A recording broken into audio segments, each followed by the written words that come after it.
5 years which have been reported, but you have seen how many of them have destroyed value, how many companies have gone into serious trouble because of their acquisitions not being handled correctly. So whenever you are buying a company or an asset, you've got to look at whether you're a company in bankruptcy or not. If you're a company in bankruptcy, you don't care what is known as the reps and warranties. This is a very, very primary thing for an acquisition. Whenever you buy a company, you will take a representation from the seller that all whatever you have told me, all the financials you have given me is true and correct. If not, you have a legal case against them. But in a bankruptcy, you don't get reps and warranties. So effectively, your diligence has to be absolutely thorough. You are just, it's a candle. Whatever they have declared, if they are wrong, you can't proceed legally anymore. So reps and warranties are very, very sort of not available, but very critical in any transaction. In Europe, you have what is known as 2P liabilities. These are potential liabilities of employees. Transfer of undertaking and protection of employment. This is a 2P, there's an act. Across Europe, you have this liability. This is applicable only if you are buying an asset. If you buy the company, you are inheriting, the liabilities are remaining. But if you buy an asset, if you want to buy a printing press in Germany, the liabilities of the employees will come on to you. That's very, very critical. Pension liabilities, currently in Europe, a whole lot of companies don't have their pension fully funded. That's a big sort of liability. Environmental liabilities.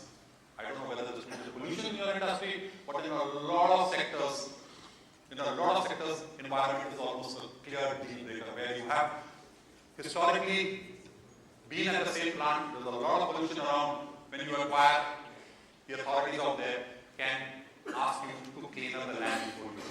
So effectively, environmental liabilities is there. You have to obviously look at whether you're doing a company purchase or an asset purchase. Company purchase means if you buy a company, you are inheriting it with all its liabilities, whether you do it in India or abroad. आपने किसी की company खरीदी, whatever problems of the company is there, it will continue. So to mitigate risk, we have an alternate structure. We say, हम अभी company नहीं खरीदेंगे. We will buy your asset. Company is yours. We will buy the asset and start the process. So that company you have to decide how to sort of do it.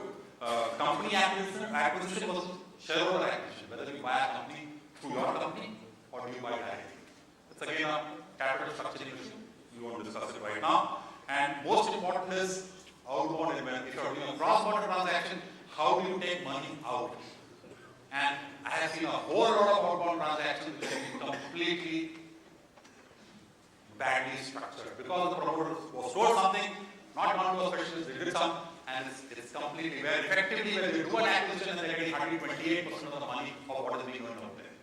And last is obviously ring fencing. So if you acquire a company abroad, you don't want the problems of that company or that asset acquisition coming onto the Indian company. So there are ways to ring fence your Indian operations legally and financially so as to mitigate risk on your India operations. You may be ambitious, you may do an acquisition abroad, but there are ways to ring fence your business assets in India so that if there are problems which continue out there, you can again go into bankruptcy without impacting your sort of Indian business.